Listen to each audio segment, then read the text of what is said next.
Bakwethu siyadibana njalo kuhlelo lwethu Buza Ibhayibhili likuphendule. Ngithanda bana ngamukela abafundisi bethu, umfundisi OP Mpofu, lo mfundisi CK Mpofu, bafundisi salamukela. Siyabonga mfundisi. Salibonani balaleli. Siyalamukela njalo kuhlelo lwethu Buza Ibhayibhili likuphendule. Okhulumayo umfundisi Mpofu CK. Salibonani balaleli. Siyahlangana njalo kule iviki lapho esifunda khona ilizwi likaThixo sindawonye. Sengathi uThixo angaba lathi nxa sifunda ezwini lakhe okhulumayo umfundisi OP Mpofu. Siyabonga. Siyabonga abafundisi, siyabonga abalaleli. Ngithanda ukuphinda ukuthi sizakuthi siguqule kancinyane nxa sisiya phambili uba sigqiba lezi zifundo esilazo. Sizakuqala incwadi eziqhakathekileyo kakhulu eBhayibhelini eliza kuzithanda kakhulu. Incwadi kaSambulo lencwadi kaDaniel. Yizo incwadi ezichasisa ukuphela kwembali yomhlaba ubana izaphela njani. Yizo incwadi ezingasichasisela ngempi ese-Ukraine le-Russia ubana kutshoni. Kunengi engingakukhuluma ngalezi ncwadi zombili. Zihamba zozibili lezi zincwadi. Ngizacela ukuthi-ke wena mlaleli ungasuki khonapha unamathele eduzane inyanga kaMfumfu u-October nxa iqalayo sizawuqala lezi zincwadi zombili. Incwadi kaSambulo loDaniel sizabana sizichasise sikhona lapha kulolu luhlelo Buza Ibhayibhili likuphendule. Bafundisi bami, siqhubekela phambili sihamba ngesifundo esisithinte kuviki eliphelileyo isigaba sesibili ukukhangela amanga kaSathane. Enxa umfundisi uCK Mpofu angakuphinda esakukhuluma kuviki ephelileyo uthi kanje sathi ayini amanga kaSathane. Siyabonga mfundisi. Amanga kaSathane ukuthi abantu kabasoze bafe. Uthi abafileyo kabafanga. Abantu kabafi bayaphila kwenye indawo. Ake sikhangele nini imikhuba eyiyo egcizelela lamanga enza ukuthi lamanga abantu bayakholwa ukuthi liqiniso enziwayo esiyaziyo. Siyakwazi ukuthi izizwe lezi zilemkhuba yazo. Kodwa sikhuluma ngemkhuba esiyaziyo thina lapha esihlala khona. Mfundisi OP, kule ndaba yokuphumuza isidumbu. Sithe kuviki eliphelileyo umuntu ofileyo kasazi lutho. Kasezwa. Ngike ngabalenye indaba khonapha kwele Africa undoda abamgatsayo sibili sekuyisidumbu. Bathi na uvela ulenkani usaphila. Badinga uswazi imoti sifile bakathi isidumbu. Ungathini abantwana abanjalo? Siyabonga. Kujwayelekile nje endaweni eziningi ukuthi nxa umuntu angafa kwesinye isikhathi engabe ethwala ngemoto engcesiyangcwatshele ekhaya kumbe kwenye indawo ekhashana. Kujwayelekile ukuthi ungahanjwa kuthiwe sokumele senze njani simphumuze. Uhanjwa kuthiwe simphumuze. Kwesinye isikhathi abanye la nxa sebethwele ibhokisi sebesiye engcwabeni. Kuyahanjwa kumiwe khona phana kwenziwe njani aphunyuzwe umuntu. Phumula bona kumphumula yena. Kuyabe abalandela isiko lakhona kuyabe kuphunyuzwa yena. Kwenye isikhathi bona amandla ukuthwala ibhokisi babe beseselawo. Kodwa bethi asimphumuzeni. Betsho lo ofile. Ezikhathini kuba lemsindo sibili kuyaliwa nxa kungayekela ukulandelwa khonoko kwezinye indawo. Kube into esibili enzima. Kube into abanye bangakhalala lo mngcwabo sibili. Indaba lingamphumuza. Kuyenziwa khonoko. So thina ke sithini njengobana sibala eBhayibhelini. iBhayibheli lithini. Ngifunda lapha uSambulo ngo14 ivesi ngo13. Ithi yona ngakho ngase ngisizwa ilizwi livela ezulwini lisithi kimi. Loba uthi babusisiwe abafileyo befela enkosini kusukela kulesi sikhathi. Yebo utsho umoya ukuze baphumule emisebenzini yabo. Njalo imisebenzi yabo iyabalandela. So iBhayibheli lapha ithi umuntu ofileyo usephumule emsebenzini yakhe. So ukufa lokhana ngokweBhayibheli yikuphumula. Ngoba nxa umuntu ephila kulezi zinto azenzayo yizo iBhayibheli ezithi imisebenzi yakhe. So mhla umuntu esifa kasela umsebenzi. So usenjani usephumule yikho iBhayibheli sithi ukuze baphumule emisebenzini yabo. So umuntu ofileyo kadingi vele ukuphunyuzwa. Ngoba ngokufa khona khana usenjani usuvele usephumula. Abadinga ukuphumula ngabasasebenza abasaphila. Bona bathola ibhokisi. Yeah, abathola ibhokisi yibo abangadinwa baphumuze kumbe banikeze abanye baqhubeke bethwele. Yikho esingakutsho lapha. Okunye futhi khonapho ukuthathekisa ukuthi kwesinye isikhathi uyathola abantu driver begijima bengalamsebenzi bethwele abantu abaphilayo. Kodwa sebethwele umuntu ofile uzobisithi hayi ungahambi kakhulu. Osekungathi umuntu ofile lwana kumele impilo yakhe igcinakale. Kodwa abaphilayo kumele ngasibe le ndaba la kumele lapho ngugijima kuphela. Kwesinye isikhathi ngiyambona abanye even bedriver imota benathile.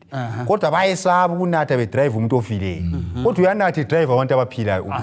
Kodwa esikubona lapha ukuthi umuntu ophilayo kumele agcinwe ngoba kakafi.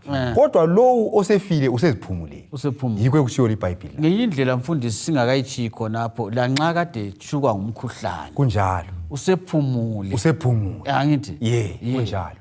Kunjalo. Mfundisi CK kule ndaba yokubalwa kwencwadi. Kansajayelanga ukubona mbeso mhlawumbe ngokufunda abantu ilizwi likaNkulunkulu sebekubhala ekubhala kwenye indawo ngabona kuyabhalwa kwenye indawo kubo status lapho anisukela ku status ku status bayakhuluma khona phana singathini ngakhona mfundisi. Siyabonga mfundisi. iBhayibheli lithi lona ke lapha kumtshumayeli ngo9 ivesi ngelika 5 lo 6 ithi yona ke ngoba abaphilayo bayazi ukuthi bazakufa kodwa abafileyo kabazi lutho kabaselawo umvuzo kabasakhunjulwa. Uvesi ngo6 bisithi lothando lwabo lenzondo yabo lomona wabo sekubhubhile kabasayi kuba khona kuloko kwenziwa ngaphansi kwelanga. Ngamanye amazwi incwadi zona lezi lanxa zingaze zibalwe lo osefile kasezwa vele lize lithi iBhayibheli lona vele kasela sosabelo kuloko kwenzakala ngaphansi kwelanga. Le status sakho sonezo kasiboni lokuzwa vele kasezwa. So ke abantu bayakwenza nje ngicabanga ukuthi okunye yikhona ukuthi abantu baya bengakafundile izwi likaNkulunkulu. Ngoba kakuncedi lutho ikubona la khathesi ngenxa yokuthi izimva zingaba khona kungaze kufe inyanga kungaze kufe umuntu ongakholwayo abafundisi bayabizwa. So ngokufunda zona izintshumayelo sokusiya lokho kuphela.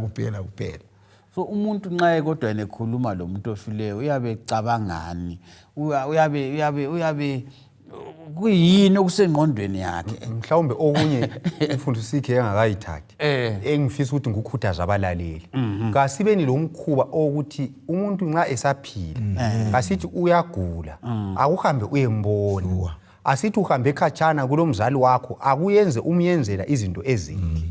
Izinto lezi zokubhala incwadi lani ziyabe zibangelwa yisazela ukuthi umuntu kuyabe sokumthonisela ukuthi but angihambanga ngambone ngisanguthando. So lokhana kuyabe sokuyimpumela ezikhathini eziningi ukuthi umuntu lo usezisola ngaphakathi. Ezikhathini eziningi ngiyangunanzelela kwezinye indawo nxa umzali egulile uzananzela ukuthi abantwana labana kade beseduze laye bemncedisa besenza konke ubungcono babo uzananzela ukuthi even bengakhala bakhululekile kakhulu ukuthi senzile ekade singakwenza esaphila kunjalo. So ezinye izinto zibangelwa yikhona lokho ukuthi umuntu nxa esaphila kabamnaki kabamenzeli okuhle. So laphana kuyabe sokuyikuzama ukukhavisa ukuthulisa umzwangedwa yayo ibala lakhona ukuthulisa umzwangedwa yabo ebathonisisayo. Okunye kwakhona mfundisi athi kade sikulabo makhala enkukwini ama cellphone lawa akhona ngesikhiwo. Omunye umuntu esaphila esalapha emhlabeni uyabe engamfoneli ngitsho. Futhi labo makhelwana lezihlobo ziyabe zikwazi ukuthi engxenye lapha abantwana bengasabonakala. So ngokubhala incwadi abantu bafuna ukuvala khona ukuhlana kade bengakwenzeli umzali esaphila kumbe isihlobo sabo sisaphila. So ke mina esingakutsho njengoba nake sekukhulumile lapha umpofu ukuthi umuntu kasimenzeleni ubuhle bonke singamenzela bona esaphila.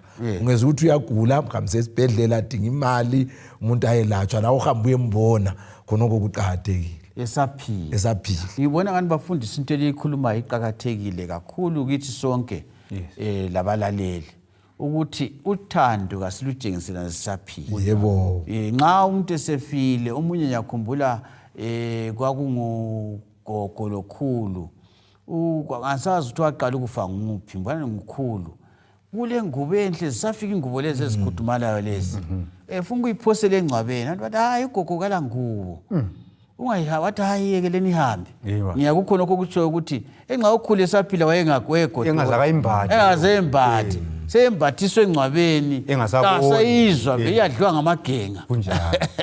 ake sikhangeleni indaba le eyokuvalelisa kubambene ngathi imikhuba yabi lokhu itshintsha ihamba lesikhathi kunjalo. Uqala umuntu wayethatha inhlabathi lana abaye bakhafulele akhuluma amazwi athile uthole kucutsha inhlabathi abantu khona babe ludwendwe lokho bekhupha bekhuluma sithini ngakho khonokho siyabonga kungabe sokwatshintsha indlela okwenziwa ngayo hayi lokho kusesekhona kukhona lokho lokho asiyakubona nxa siye emngcwabeni siyakubona endaweni eziningi abantu bayakwenza sibithi kuyathathwa inhlabathi ngefotsholo kulayinwe laphana abantu bathatha inhlabathi babuye bakhulume awuhambe kuhle njani bakukhulume lokhuyana so lapha sibonani eBhayibhelini iBhayibheli nxa uyikhangela lapha uGenesis 3 verse 19 ithi yona uza kudla izithukuthuku zakho ibisithi yona uze ubuyele emhlabathini ngoba wathatshathwa emhlabathini ngenxa yokuba wena ungumhlabathi uzabuyela emhlabathini so ukuthatha inhlabathi liyana usithi uyathela laphana ngokukhuluma kweBhayibheli iBhayibheli vele ithi nxa evele esengcwatshwa laphana vele usesiye emhlabathini okuthiwa lapha ukuthi umuntu angangcwatshwa lulwazi olusegcekeni emuntwini wonke ukuthi uyabola nxa esesemhlabathini abuyele emhlabathini njengoba vele wabunjwa ngani ngomhlabathi so isenzo lesiyana esokuthi kuthatha inhlabathi kukhulunywe asisizi lutho nxa singakubeka ngaleyo ndlela umuntu lona vele usebuyela lapha kanjani athatshathwa khona lokho sibuyela khona phana ukuthi khuluma konke ade ufuna ukukhuluma esanjani esaphila yenza konke ade ufuna ukwenza umuntu esanjani esaphila siyabonga so manje sithini ke emfundisi ungakayichi khonapho ngalabo abakwenzayo singabancedisa njani ukuthi usutshila uthi umuntu kathande umuntu esaphila omunye athi hayi phela kumele ngifikisele esinakutsho ke khona phana nxa sithatha lapha esichiye khona iviki elipheleleyo lo umuntu lwana ngingaze ngikhulume laye iBhayibheli ithi vele kasezwa akaboni kufanele ukuthi ngikhuluma ngedwa kumbe ngikhuluma lomoya umuntu lwana vele kezwa into le ungayinanzelela kuhle sure nxa umuntu evalelisa kwamphana esithi izibani bani uhambe kuhle nxa engaphendula athi kulungile angazi ukuthi bangaka abangama emngcwabeni khonapho so kwesinye isikhathi into siyayenza ngesingazange sinakane kuhle ngayo kodwa lokhuyana ukuthela inhlabathi ukukhuluma vele umuntu lwana kezwa kaboni nxa ngihle ukwenza esangibona akusancedi ngiyakuzwa mfundisi ukuthethela ke kuyabe kusenziwani mfundisi nxa abantu bethethela babe senza engeke sikuchasise babe senzana abantu nxa uthi bayathethela siyabonga mfundisi singakafundi ivesi engxenye sikubeke ngendlela okubekwa ngayo nxa abantu besithi bayathethela bayahamba engcwabeni upheke utshwala bafike oyabe mdala kuleyo muli kulowo mdeni abesefika aguqe akhulume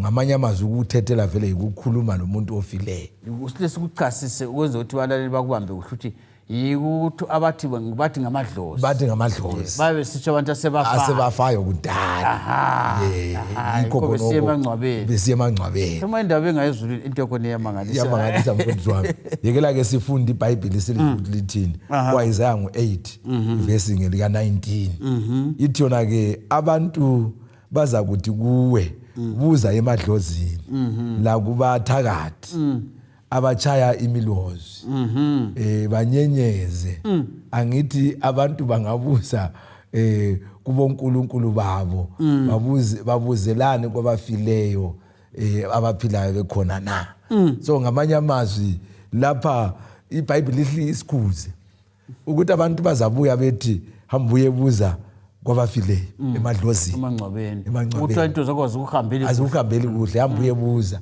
abese sithena ke kanti labanyenyezayo labachaya imlozi ungahamba kubona labo esibuza kuba balamadlozi esithi bayafikelwa bona labo uzananzelela ukuthi nxa lifika idlozi lakho elinye lakho nalichaya umlozi elinye lakho nalifika linyenyeze kuze kube lotolikayo so kuthiwa singabuzi kwabanjalo indaba singabuzi kuNkulunkulu kulokuthi sibuze kwabafileyo. So ngasi siyakhuluma labafileyo sifala labantu abaqhopha uNkulunkulu elihlweni kunjalo mfundisi wami ngoba sokungathi sokuyikukhonza ezinye izinto. Yebo. Ngoba umuntu nxa esesiya laphana usekholwa umuntu lwana angamsiza. Yebo. Kwesinye isikhathi uzathola ukuthi omunye vele uyabe wafa imethi engazazi kodwa ophilayo sesehlulwa zimethi sesiya kuyena lwana umuntu vele ofa imethi engazazi othula imethi la ukufa kwamehlula futhi la ukufa kwamehlula omunye wazi wathi ngabe umuntu lo ube lamandla ubevele ezazivikela ukuthi angaguli ubevele ezazivikela ukuthi angafi kodwa ukuthi ufile utshengisa ukuthi kalamandla kunjalo yikho esikubonayo lapha mfundisi uSathane senza sibe izithuthe ezimangalisayo kunjalo. ake sikhulume ngendaba yokubeka ihlitshe ihlahla abathi ngesilungu i-tombstone unveiling kuyini mfundisi ophi khonokho? Siyabo abanye bayakwenza lokho okuthiwa i-tombstone unveiling kumbe kubeka ilitshe abanye for example bathi umuntu engcela ngafa lo nyaka engcenye umnyaka ozayo sebesithi bona ngakwenye indawo engaye ngakuzwa khona kuyabe babuza umuntu engeke babiza uBhilida ukuthi azokwakhela ingcwaba kodwa kule micimbi eyenziwayo laphana Othi ukuchazisa mfundisi ukuthi ukwakhela ingcwaba kakula nto. Ikwathi siyakhona. Ukuthi ingcwaba lakhele akula nto embi. Ungabona abantu abanjengabo Abraham bathenga indawo enhle eyokungcwaba. Antu uyabona. So lapha iBhayibheli ayiphikisani lomnakano ukuthi uyakhela ingcwaba labazali bakho. Kodwa iBhayibheli siphikisana lokho okwenziwa ngabantu besithi bakhela amangcwaba. For example, abantu nxa besakhela ingcwaba kabatshela iBhayibheli ukuthi sifuna uyakhe so bathi iBhayibheli hambe sakhela. Bafika kwampana kuqale kukhulunywe.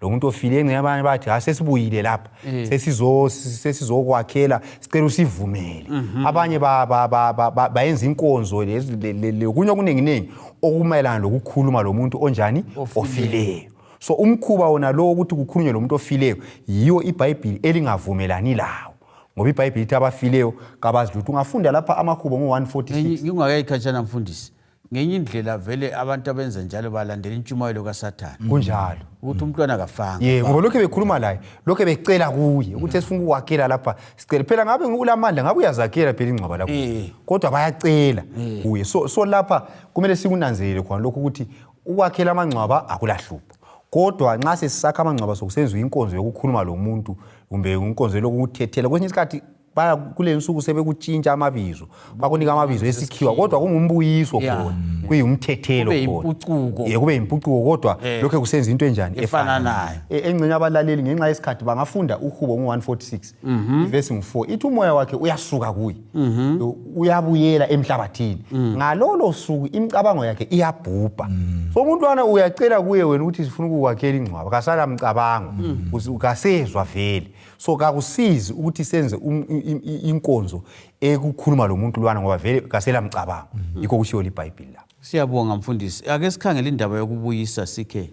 Siyabonga mfundisi kasi singanise sihambile sizafunda lapha kuJobe ngu7 ivesi ngelika 9 nelika 10 antu nxa besikhuluma ngokubuyisa bathi sebemletha ubesegangeni lumuntu lapha angcwatshele khona sebemlethe ekhaya bayabe bedonsa ihlahla indlela abakwenza bathi bayambuyisa ke bathi babuyisa yena babuyisa ihlahla bayabe bedonsa ihlahla mfundisi so kimi kubisa ihlahla lokho alright iqedisa iBhayibheli ithona ke kuJobe ngu7 ivesi ngelika 9 nelika 10 ithi njengeyezi linyamalala liphele kunjalo ke loya endaweni yabafileyo kaphumi futhi verse 10 kaphinde abuyele emzini wakhe le ndawo yakhe kayisayikumazi futhi.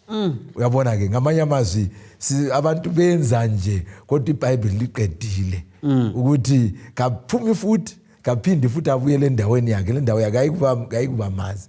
Yiko kukhulunywa indaba yomfana lowana wathi abanye behambe phambili besithi bayabuyisa yena wangane kafuni ukuhamba wasala selandela ke bathe sebesenza imicimbi yabo yena kabambonanga wahle wehla esitichini wasesiya lapha ababe siyabuyisa khona ke ebusuku bathi nxa bedonsa ihlahla khona phana yena walandela emnyameni bengamboni wazamula wathi maye ngaze ngaphumula bonke babaleka bachiya ihlahla lenyama bayichiya khona ngale ngoba akula muntu ongamela umuntu ongcwatshiweyo avuke akhulume abuye emzini so ke ikwenza nje ukuqhubekelisa phambili amanga kaSathane. Siyabonga mfundisi, ngifuna ukuthi singakayichili zayincedisana la kumbe sicine ngayo le esikhumbuzo obi akuyibambe bese sibamba le ngifuna sibambeni sonke sigqiba lindaba. Siyabonga esikhumbuzo mhlawumbe abantu bayenza kule nsuku sokukhona ukuthi ngama memorial isikhumbuzo lakho singathi thina imemorial ngumbuyiso maybe olebizo lesikhiwo so kothi iBhayibheli lapha kumtshumayelo ngu9 verse 5 isigaba sokucina iyasitshela ukuthi ukukhunjulwa kwabo kuyakhohlakala so iBhayibheli kayivumelani lomnakano ukuthi kwenziwe inkonzo ukuthi ngiyokukhumbula umuntu onjani ofileyo iBhayibheli yakwala khonoko whether kunikwe ibizo lesikhiwa kothi iBhayibheli yakwala yikho esikubonayo lapha. Abanye angithi ukuthi khonoko kutsho ukuthi nxa sibezathi ngesikhathi sana umnyaka ngomnyaka ngelanga lakhona afa ngalo kuba lenkonzo yakubizwa imuli kubuthaniswa abantu yikho kwaliwa liBhayibheli la kusukubeka njani abanye bathi bona hawo umuntu benhlezi laye mhlawumbe kanti bechadile iminyaka engama40 kusiya phezulu levayo senza phonga umkhohlwa nje sikubeke njani kulabo bathi mhlawumbe khonapho ukuthi umuntu umkhumbule ngengqondo ungamkhumbula nxa iBhayibheli sithi abasakhunjulwa ayisikuthi sumkhohliwe engqondweni kumbe sumzonda kodwa iBhayibheli engavumelani lakho ukuthi umenzele inkonzo yokuthi ngifuna ukumkhumbula ngoba lapha inkonzo leyana isingathi umuntu lana umenza isithixo esithile yikho iBhayibheli iwala so kodwa ukuthi ukhumbule nxa umuntu ade ngumkakho awusozuthi esefile vele ukuthi umkhumbuli ngathi umkhohli ngathi kazange abe khona ngalindlela imfundisi ngibona isikhathi sami sesingani siyabaleka sincedisane sonke ukuthi ake sikhangeleni indaba yokuthi anti kade siyathatha imfanekiso lehambayo le ama video angithi engxenye khona phana kuthethwe ivideo mbevele hansi sikufakele bulenjini engxenye ngeleso sikhathi ngihambe ngibuyele kukhonkana ngubukele enze ngikhale yeso so khona kana sokuyimpucuko futhi kodwa sokulokho kufanana inkonzo naleyo kuthiwa inkonzo yani yesikhumbuzo so uhlupho engcenye olukhona yikuthi thina njengabalaleli asizinikeleni kuJesu ukuthi umkami nxa isefile kumbe abantu abami ngibe lethemba ukuthi ngizanjani ngizahlangana laye ngelinye ilanga khonokho kuyalapha umuthi omkhulu endabeni yokufa ukuthi ngibe kwazi ukuthi la nxa efile ngilethemba lokuthi ngizahlangana laye ngelinye ilanga. Isikhathi sesisala bafundisi enxa sizayiqedisa ekucineni sisesiqalisa kuvikelizayo kodwa ke angithi mina nxa khona kesikutshoyo umuntu ebuyela ukuthi abukele imfanekiso leyana kumthunuka amanxeba kakhulu kufanele lo muntu othi anti inxeba nxa liphola kuba loqweqwe lo leyana nxa wena usenza khona nje umuntu okhipha uqweqwe leyana enxebeni ngoba kumele inxeba lelana lelapheke livaleke nxa kuyikuthi nxa ukhangela imfanekiso lana iyakubuyisela khona pha ungangcono ukuthi ungayikhangela kuze kufike isigaba sokuthi ususule sibindi sokuthi uyenze njani uyibone kodwa ke ingakulimazi isikhathi sami esifitshane lesi umfundisi uMpofu thena ngeke avulela inkomo zakhe sasizothi abanye bayabonakala evulela inkomo zakhe sizayiqedisa ukuvikelizayo abalaleli indaba esegudwini indaba yabafileyo kodwa abafundisi bayatsho ezwini lenkosi iBhayibheli abafileyo kabazilutho ihlobo zethu ezilele emangcwabeni balindele usuku olukhulu lokuza kwenkosi yethu Jesu kasikukholweni khona lokho kuza kusiphathisa kuza kuselapha ngendaba yabafileyo asidibane njalo ngesikhathi esifananayo endaweni efananayo kuvikelizayo inkosi libusise siyabonga.